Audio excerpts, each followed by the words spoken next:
Good morning, War Report family. Perry Thompson says Hugh Freeze is better with developing wide receivers than Nick Saban. Let's talk about it.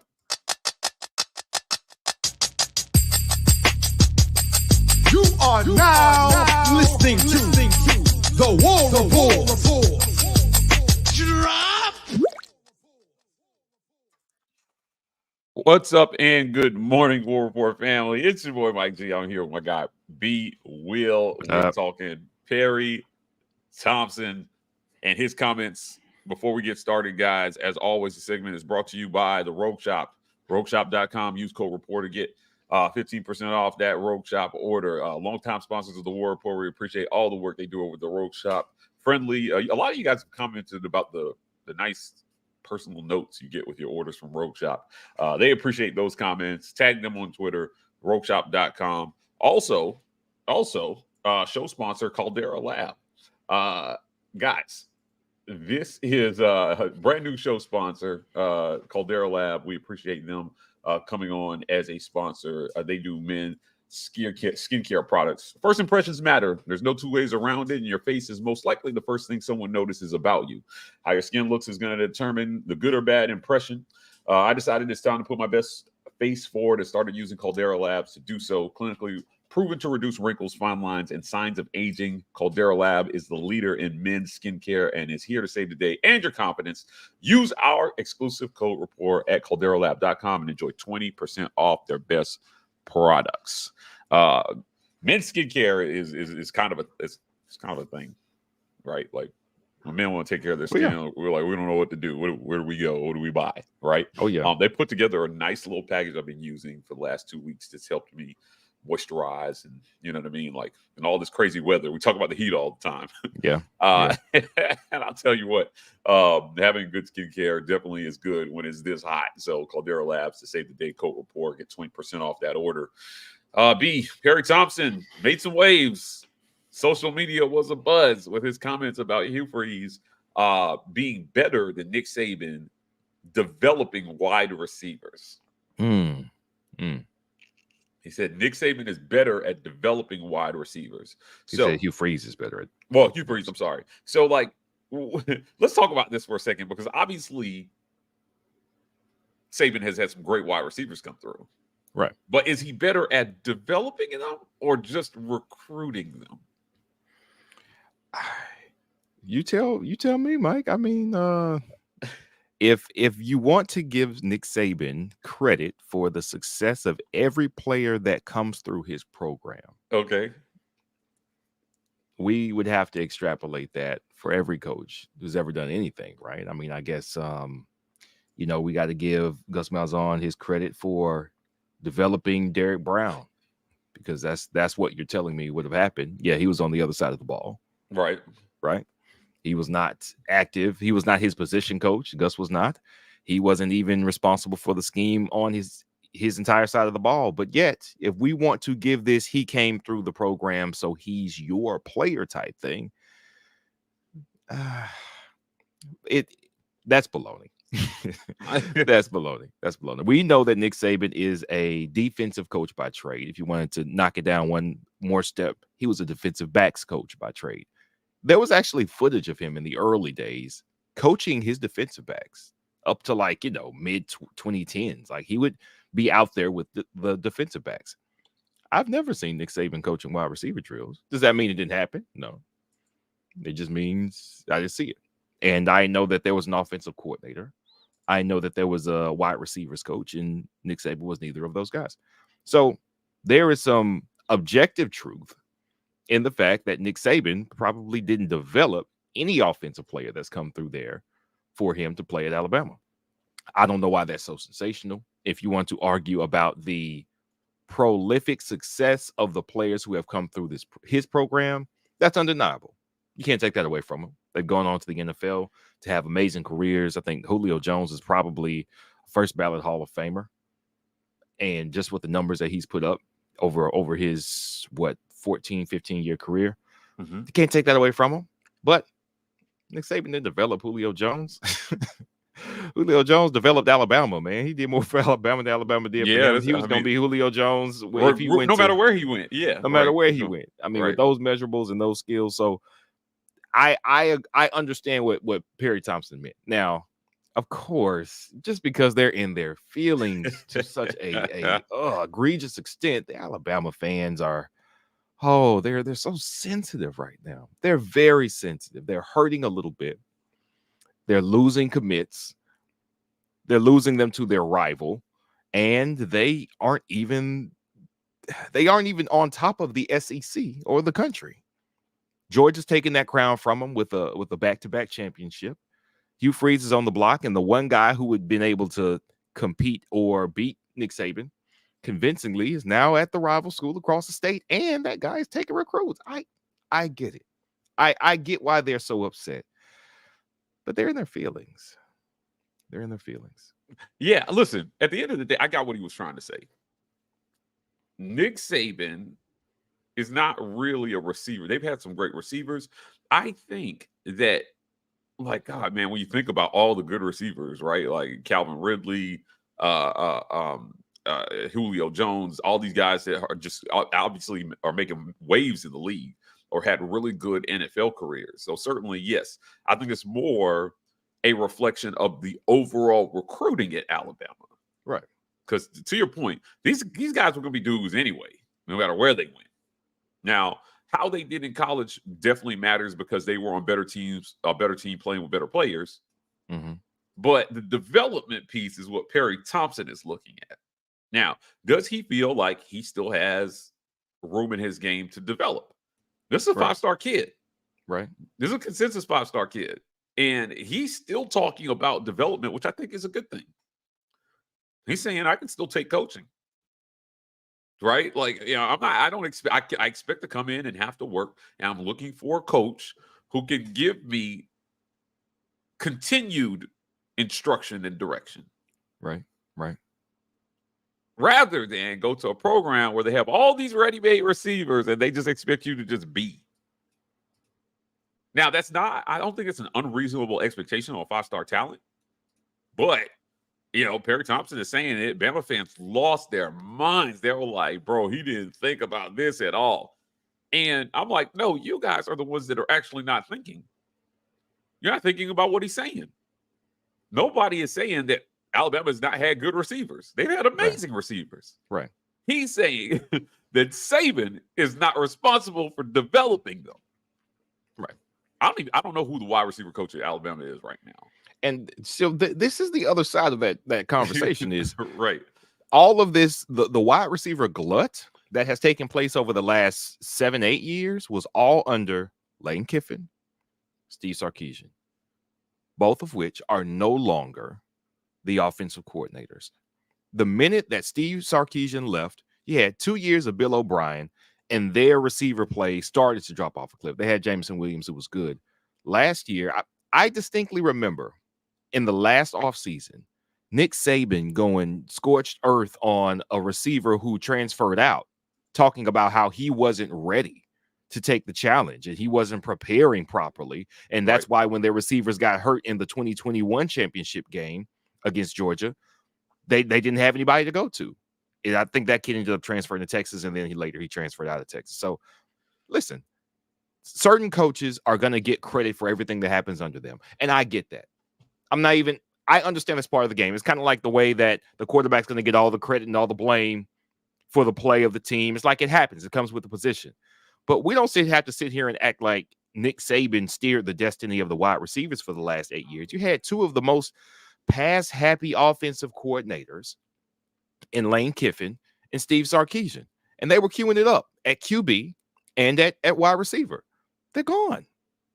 If you are Perry Thompson and you're looking at what's in the cupboard over there as far as offensive coaching and offensive skills, I would be like, yeah, I trust Hugh Freeze more than I trust old buddy that came from Notre Dame. What are we talking about?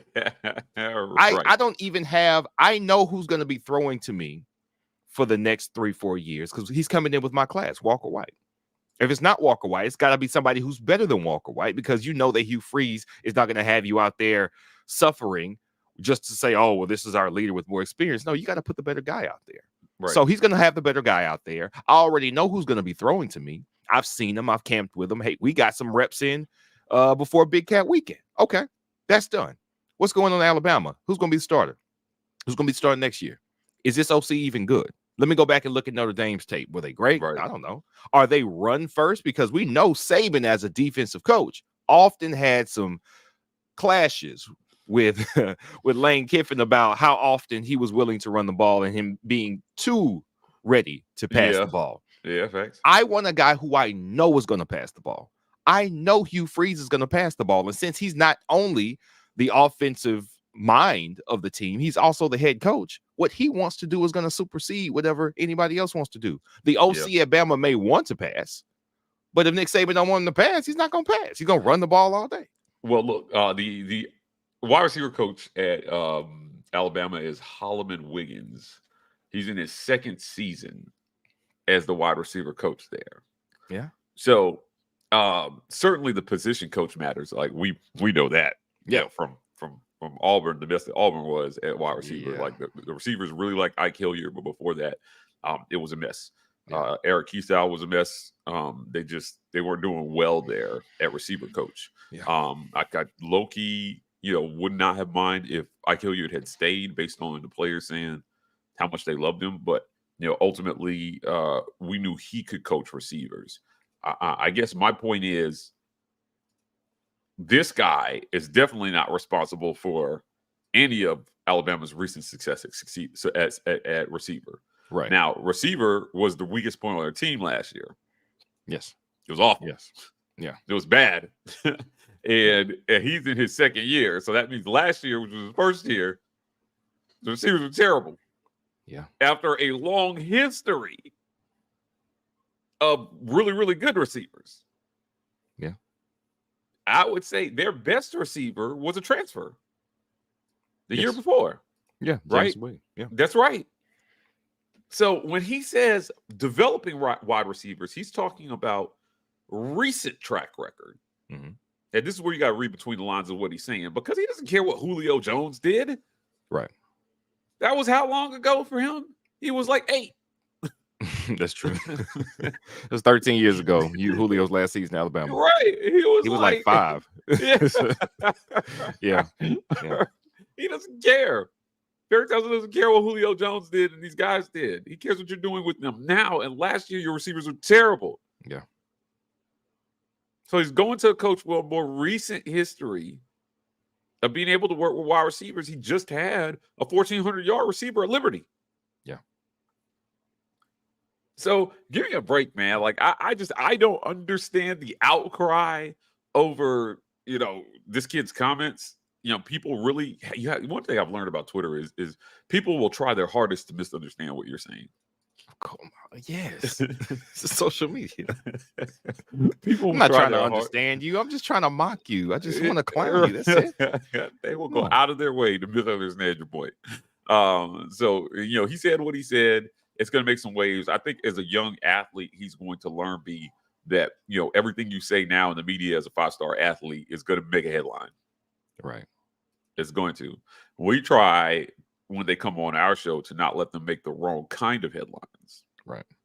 And the things that they say. But, everybody else is not going to give you that protection. They want the clicks. That post, I forgot who posted it up. I think it was like Ben Thomas from On3 or something. Got a lot of clicks. That's exactly what he wanted. Took the quote, put it out there. He didn't misquote him. So, but he knew it was clickbait. And he also knows, but he also made no attempt to explain what Perry Thompson was trying to say. Right. Right. He put his words out there, but he didn't try to explain it. And I thought it was pretty clear, right? You've got a wide receiver coach that's in his second year, and the year before, the receivers were terrible. You've got brand new coordinators, right, on both sides of the ball. Right. So everything you did previously doesn't matter to me if I'm Perry Thompson. Right. Doesn't matter. Right. Everything you did previously does not matter to me. You don't even know what their offensive philosophy is. It's going to be. Right. No yeah. idea. You don't know how effective a play caller this guy is going to be. if we were talking about Lane Kiffin or Steve Sarkisian, like Steve Sarkisian called one of the best games I've ever seen in a national title game. Which one? Talking about 2020? 2020. Yeah, that year doesn't count. So, but I mean, he is a bona fide play caller. I'd be excited about playing in an offense that he was running. Yeah. This is the first. I think this might be Saban's weakest set of coordinators that he's had since he's been in Alabama. It is. I know a lot of people like Kevin Steele. I was very iffy on him. He put some decent defenses on. They seem to fail at all the wrong times in all the important moments. Well, but that's where he's in Kevin Steele's defense. The offense failed his defense with Gus here more often than the defense failed the offense when the defense was actually trying to do their part. So right. Yeah, a retread from Auburn is not something that gives you confidence as an Alabama fan. If I was an Alabama fan, I'd be like, we got the guy who left Auburn with his tail tucked between his legs. Right. Huh. Okay. All right, I guess. And I don't know Notre Dame's OC. I don't know if he's good or bad or not. I have no idea. Nick Saban quite often was not willing to pay up to keep his coordinators in place. Right. He had some that he rode for a very long time. Kirby was obviously great for him. Jeremy Pruitt was great for him while he was there. Sarkisian and Kiffin were great. Brian Dabo was great while he was there. But that's it. So now people know that this is where I come to rehabilitate. Yep. Bill O'Brien. I got fired at the NFL. Let me go here for a few years, lick my wounds. All right, let me go back and get an NFL job.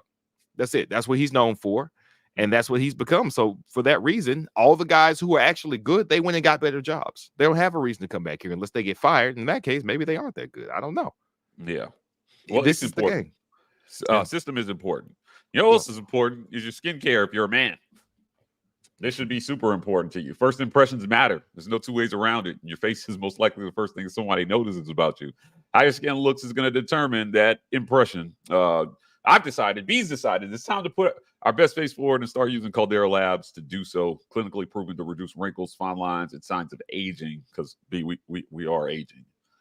We're aging. Caldera is the leader in men's skincare, and it's here to save the day and your confidence. Use code RAPPORT at calderalab.com and enjoy 20% off their best products. They have a product called the Clean Slate B, and it is their face wash, which is probably the most important thing that you're going to use in your skincare, right? Like, that's how you get started. I love this. It leaves my face feeling refreshed and perfect and soft and supple. You know what I mean? I do know what you mean. Supple. I mean, not about your skin, but, mine. So we appreciate Caldera Labs. Again, calderalabs.com. Use code RAPPORT. Get 20% off. Get your skincare game up. I know a lot of you guys are watching. Let's get to some comments here. I'm going to start with Retro. Retro said, I'd honestly rather him say he just likes Hugh more because, honestly, there's not facts to back up what he said. I think there are facts when you read what he said in context. Right. If you take it out of context, I don't think there are any facts to back it up. If you're just saying Hugh Freeze has had better wide receivers than Nick Saban, that's not what he was saying. But I think that's how a lot of people took it. Our guy Auburn Dad for Life with the super chat says, "Let's go get crushed." Auburn Dad, you will not let this die. I need you to let this die. We're bringing back Get Crunk to me. It's happening. Get ready for it. Chris S. Says, I never thought of Saban as a DB coach, just defense in general. He's a defensive guy. He's had some great defenses, but it was around the time that he hired Lane Kiffin that he made the shift from being winning with defense to winning with offense. College football was changing. Gus Malzahn brought in crazy, hurry up, no huddle, spread, whatever it was. And Saban had a lot of trouble with offenses that ran like that. Mm-hmm. So he decided, if you can't beat him, join him. He went out and got a dynamic play caller in Lane Kiffin. I was terrified when he hired Kiffin. I was like, oh, he's actually good. It's going to be interesting to see where college football goes from there. Philip Hall, we getting you 5 stars this morning. I was kind of getting used to it. This is funny. Recruiting has been on fire. And they may not be done yet.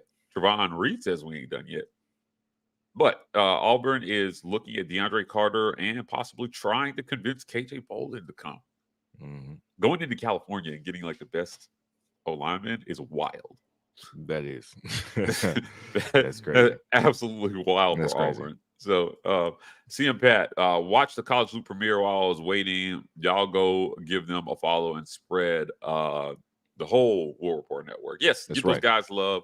The College Loop, they're part of the War Report Network. We appreciate them over there. Those guys are really active on Twitter. They got a lot of good things. They're doing a countdown to the season where it's like we're Bo Jackson days away from. It's pretty funny. I love them over there. Drax, yeah, Saban is head coach, DB coach. Plus, he was a DB as a player and a back in the day. I didn't know he was a DB. Yeah, he was defensive back. 5'8" cornerback. They probably out there getting smoked. Yeah, he was out there getting mossed. Definitely. That's Saban out there getting mossed. Retro there. No evidence that Saban is a receivers coach. Bama has good wide receivers, but that's not a reflection on Saban specifically. Yeah, I agree. Like, I think that what he was talking about system, right, and position. And the position coach does not have a great track record at Alabama so far. And Saban is not an offensive guy. So, again, if you try to understand what he's saying, it's not that hard. Right. It's really not hard. See, Bradley says, speaking of receivers that Hugh Freeze had under him, A.J. Brown and Metcalf. Now, I believe Metcalf was recruited the year Freeze got fired. As was A.J. Brown. They came in the same class, and they were dynamic together, but they, of course, Freeze got fired later like that 6 year. games after, they got. Yeah. But one thing that they would be able to speak to, because I've seen people talk about this, like, well, he didn't develop him. He was one thing that he would be able to speak to A.J. Brown or DK Metcalf is, how did he recruit you? Right. What did he do when you got there in camp? What was the focus? Was he using you, or were you just in there one of the guys? Like, when you go through a couple of camps, you get to kind of see how much that coach is keeping their promise to you, as far as what are you running? What are we practicing? What are the scrimmages like? And when you start game planning and you see that you're a part of the game plan as a wide receiver that's a freshman, well, I can say, you know what? He recruited me for this. He told me we were going to be doing this. And when I got there year one, he was doing what he said he was going to do. And on top of that, after they let go of Freeze, they kept using his system because his O-line coaches who got promoted. That's what I'm saying. His O-line coaches who got promoted. So they were still passing the ball, and they were still using Hugh Freeze's offense. And that's why DK and A.J. Brown were both getting hella numbers while they were there at Ole Miss. Now, Ole Miss couldn't field the defense to save their lives, so they didn't do much winning after Hugh Freeze left. But as far as what do we come here to do, what type of system are we running, both of those are Hugh Freeze, even if he didn't coach them for 3 or 4 years. And they were both productive, and they're both excellent wide receivers in the NFL. So I would say, yes, that's a credit to Hugh Freeze. They went there to play for him. I don't know that they were the most highly touted 5-star guys before they got there, but doing what Hugh Freeze set up as a system for them to do, it got the spotlight on them enough, got them enough productivity for them to get on NFL radars. And once they got there, they've been showing out. Yeah, facts. Definitely facts. Retro comes back again and says he only coached them for their freshman year. I love what he was doing here, but I never gave him credit for them, and I can't start just because he's our coach. Again, I think that's fair, but there are aspects like you just articulated that you can't attribute to Hugh Freeze because he did convince them to come there. Right. He was part of their recruitment. Chris S. comes through and says, Treadwell, Moncrief, Evan Ingram, speaking of other receivers that Hugh Freeze has actually coached and developed, Evan Ingram was a monster. He went on to, now I think technically he's a tight end. Right, technically. But he's wide receiver. He's a receiver. Yeah, right. Dante Moncrief, Laquan Treadwell had a good career in the NFL. Let's act like he's got no record with receivers. And then that kid from, I always forget his name, from Liberty that went for 1,400 yards. I never knew his name. I just knew he had a 1,400-yard receiver. 1,400-yard receiver. You don't do that by accident. His top receivers averaged 860 yards a season.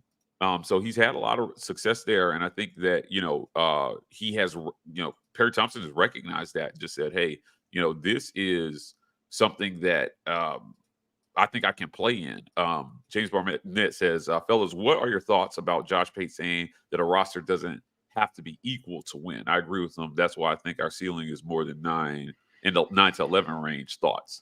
Yeah, so if you have missed it, we released a segment with Josh Pate this morning. Him and I sat down and we talked about how Hugh Freeze catches up to Nick Saban and Kirby Smart and what he does in the meantime while he's getting the Jimmy's and Joes in the door.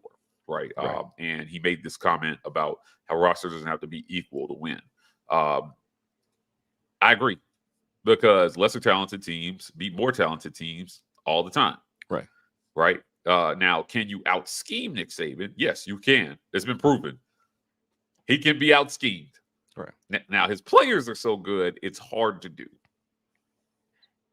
often and consistently. But he can be out schemed. So I agree with the statement. B, you have thoughts on what Josh Pate is saying here about rosters not having to be equal to win? I mean, we know that.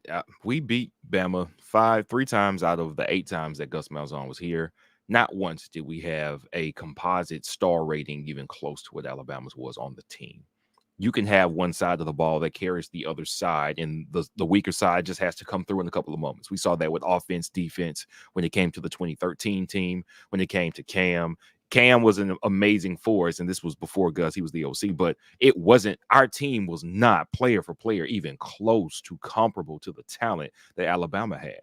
They had more talent. We've heard those stats. I think Cole Kublik actually tweeted out, no offensive lineman took a snap in the NFL. No wide receivers ended up in the NFL. None of the running backs on that team ended up in the NFL. Like, listen, we didn't have the talent to compare team-wise, but we just need a couple things to go right, and the things that go right go really, really right, and everybody else is bought in around them. That's what has to happen. It helps when you raise the talent floor, and there's not a huge gap, so you don't have to play up so much to compare to get on the same playing level, but you don't have to be elite talented to beat Alabama. You might have to be elite talented to beat Georgia. I'm not sure. Kirby doesn't seem to have that same slack in his system that Saban has in his. We'll see going forward. This will be a really good test for who Kirby is this year, but I do agree. You don't have to be the best team. We saw Auburn teams here get beat by worse teams, get played to almost overtime by Jackson State. Was that in 20, what year was that? 2015? Utah State, the year after we won the national championship, like we had to onside kick and get the ball back to win it. We were more talented than Utah State. If there is some slack in your game as a head coach, as a program, a less talented team can bite you. Absolutely. And really, any given day, man, any given day, a well-coached team can beat a more talented team. It can happen. Amani Smoot with the super chat says, I think we get KJ Bolden, Kamari Franklin, and DeAndre Carter. Amani out here putting out his wish list. That's crazy. That's crazy. Can you imagine just getting KJ and DeAndre would be insane. Just getting KJ to make it 3 5-stars in one class would be, because that's a level we never got to under Gus. Yeah, we never got to that point. That would be crazy. 3 like true 5-stars. Definitely would be crazy. So we'll see. Appreciate the super chat, Amani. This is you guys have jumped in here. John Brandon says Freeze obviously has a system and philosophy that works. He has had success everywhere he's been. Numerous players have been benefited from his system, so you have to give him some credit for that. I agree with that. Right? Yeah. Players have found success. They've gone on to be pro. Malik Willis left here and got drafted. Gus didn't think he was good enough to start over Poe. I would argue during that time, that 1 year that he had, at Liberty, that vaulted him into the draft was amazing, right? And he had a lot less on-field playing time than Bo did. Yeah. So credit to Freeze for being able to get a kid like that and put him into, and put him in where he needs to be. Guys, listen, we want to thank everybody for joining us. Before we get out of here, again, this segment is brought to you by Caldera Labs. Guys, first impressions matter. No two ways around it. Your face is most likely the first thing someone notices about you. How your skin looks is going to determine that impression. I'm out here making good impressions. And B, man, he's silky smooth every single morning. That's important. Thanks to Caldera Labs. So it's time to decide to put your best face forward. Start by using Caldera Labs. Clinically proven to reduce wrinkles, fine lines, and signs of aging. Caldera is the leader in men's skincare and is here to save the day and your confidence. Use exclusive code RAPPORT at calderolab.com and enjoy 20% off their best products. This segment is also brought to you, our title sponsor, by rogueshop.com. Visit rogueshop.com. Use code RAPPORT there as well to get 15% off your order. Sleep, stress, pain, anxiety. Rogueshop.com has the cure for what ails you in life. Rogueshop.com, longtime sponsors of the War Report. We appreciate them over there. Now, you guys have been dropping us on social media, telling us about how great the service is. We appreciate that. Please at them and tell them that you appreciate the service over there. We appreciate them for helping our community and us. That's it for this morning's Road Chop. Perry Thompson says Hugh Freeze is better at developing wide receivers than Nick Saban. We agree. If you're watching this, you probably agree. We'll be back at you guys tomorrow to see what you agree with. We're out. Peace.